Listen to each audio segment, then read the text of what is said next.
Break के बाद स्वागत है आपका। बदलेगी सरकार, सीएम बने रहेंगे नीतीश कुमार। एबीपी न्यूज को जो जानकारी मिली है उसके मुताबिक नीतीश कुमार फिर से सीएम बनेंगे। अब तक जो जानकारी हमें मिली है उसके मुताबिक सुशील मोदी का नाम डिप्टी सीएम की रेस में सबसे आगे है। हालांकि नई सरकार के स्वरूप को लेकर बीजेपी में मंथन का दौर लगातार जारी है। इसी पर दिखाते हैं आपको खास रिपोर्ट। सूत्रों के हवाले से जो जानकारी मिल रही है उसके मुताबिक नई सरकार बनती है तो नीतीश कुमार ही सीएम होंगे, जबकि बीजेपी से राज्यसभा सांसद सुशील मोदी डिप्टी सीएम बनाए जाएंगे। दिल्ली से पटना जाने के दौरान सुशील मोदी ने नीतीश के साथ आने का साफ संकेत दे दिया। नीतीश कुमार या जदयू का सवाल है, राजनीति में हमेशा दरवाजा बंद नहीं रहता है। जो दरवाजा बंद रहता, आवश्यकता पड़ने पर खुल भी सकती है। राजनीति संभावनाओं का खेल है। बीजेपी के नेता एक एक करके दिल्ली से पटना पहुंचने लगे हैं। प्रदेश के बीजेपी प्रभारी विनोद तावड़े पटना पहुंचेंगे।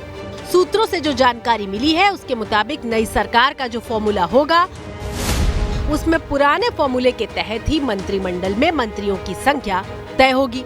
जेडीयू की लोकसभा सीटों की संख्या घटेगी। जेडीयू को लोकसभा में 12 से 15 सीटें लड़ने को मिल सकती हैं। सहयोगी दलों को भी मंत्रिमंडल में शामिल किया जाएगा। हालांकि आधिकारिक तौर पर पत्ते किसी भी तरफ से नहीं खोले गए हैं, लेकिन अंदर खाने इस पर सहमति बनने की खबर है।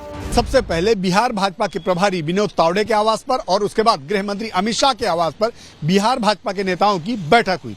इस बैठक में बिहार की मौजूदा परिस्थितियों पर चर्चा हुई, राजनीतिक स्थितियों का जायजा लिया गया।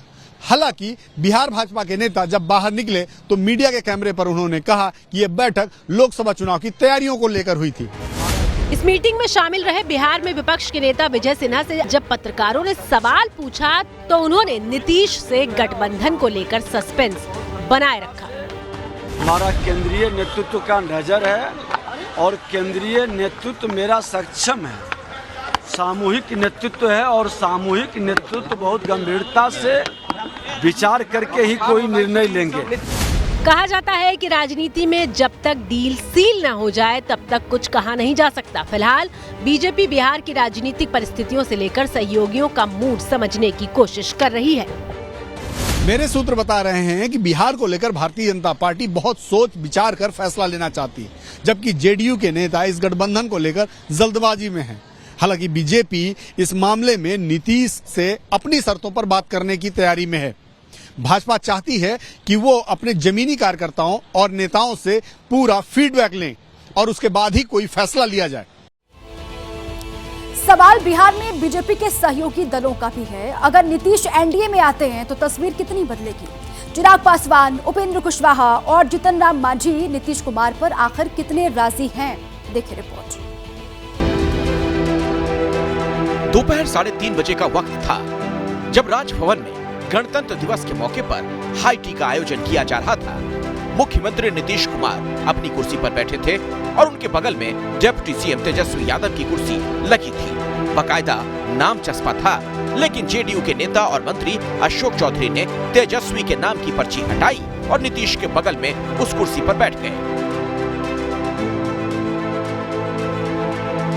इस कार्यक्रम से तेजस्वी की दूरी ने बता दिया कि नीतीश और लालू की खाई चौड़ी हो चुकी है। नीतीश का जवाब इससे पुख्ता कर देता है। मुख्यमंत्री जी कुछ कहेंगे? मुख्यमंत्री जी कुछ कहेंगे? तो साफ है, बिहार में सियासत का नया समीकरण जन्म ले चुका है। सवाल ये है, नए गठबंधन में बीजेपी के पुराने सहयोगियों का भविष्य क्या होगा? हम एक बात जानते हैं और स्पष्टता से आपको बोलते हैं कि हम एनडीए के साथ हैं और एनडीए के साथ हैं तो एनडीए में रहेंगे और जो भी नया घटनाक्रम हुआ उसका स्वागत भी करेंगे। वो राजहित में अगर अच्छी बात है तो कोई भी है, माननीय अगर नीतीश कुमार जी भी यहाँ आते हैं और हम लोग के साथ हो जाते हैं तो हम सबसे पहले स्वागत करेंगे, क्योंकि हम दिल से चाहते थे कि वो गलत जगह पर हैं। संतोष सुमन जीतन राम मांझी के बेटे हैं और हम के प्रमुख हैं। हम के 4 विधायक हैं जिनकी भूमिका इस वक्त काफी अहम है, लिहाजा बीजेपी से लेकर आरजेडी तक की नजर में है।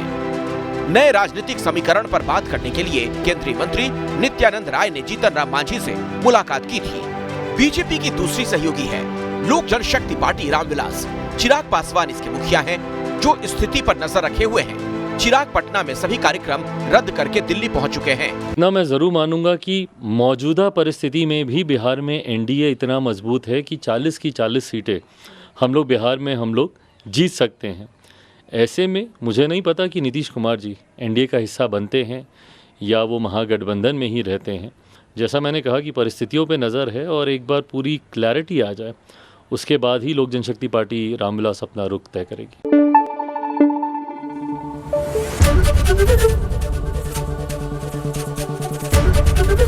एबीपी न्यूज़ आपको रखे आगे।